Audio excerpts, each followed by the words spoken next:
Hi అండి.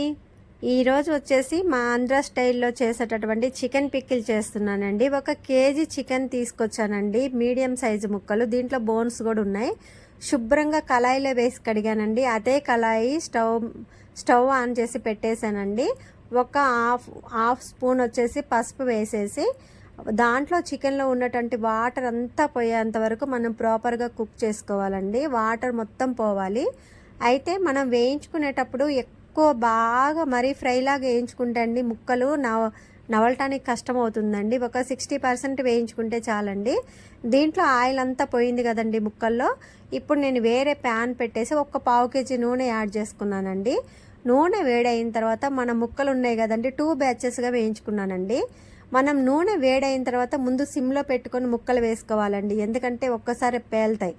తర్వాత మనం వాటిని ఎమ్మటే వేయగానే కలదిప్పొద్దండి, చెప్పాను కదా పేలుతాయి. అలాగే వదిలేసేయాలి, ఒక 2 నిమిషాలు అలాగే ఉంచేసి ఆ తర్వాత గంటతో కలయి తిప్పుకుంటే బాగుంటుంది. కానీ నూనె సిమ్లో పెట్టకుండా హైలో పెట్టి ఒక్కసారి ఈ ముక్కలు వేసామనుకోండి పేలిపోతాయండి.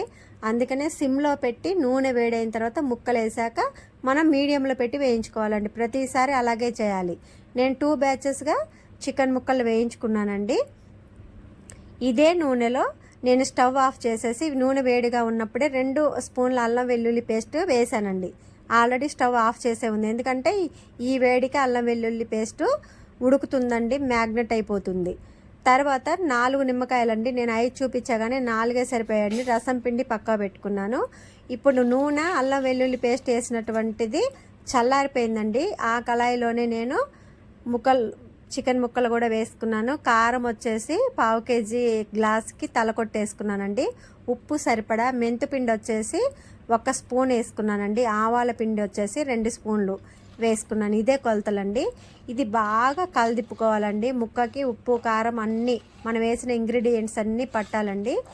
ఈ చికెన్ మొత్తం కూడా చల్లారిన తర్వాత మనం పిండి పక్కకు పెట్టుకున్నటువంటి నిమ్మకాయ రసం యాడ్ చేసుకోవాలండి. వేడి మీద ఉన్నప్పుడు నిమ్మకాయ వేసుకుంటే అండి చేదొస్తుంది. నేను కేజీకి ఇలాంటి కొలతలు తీసుకున్నానండి.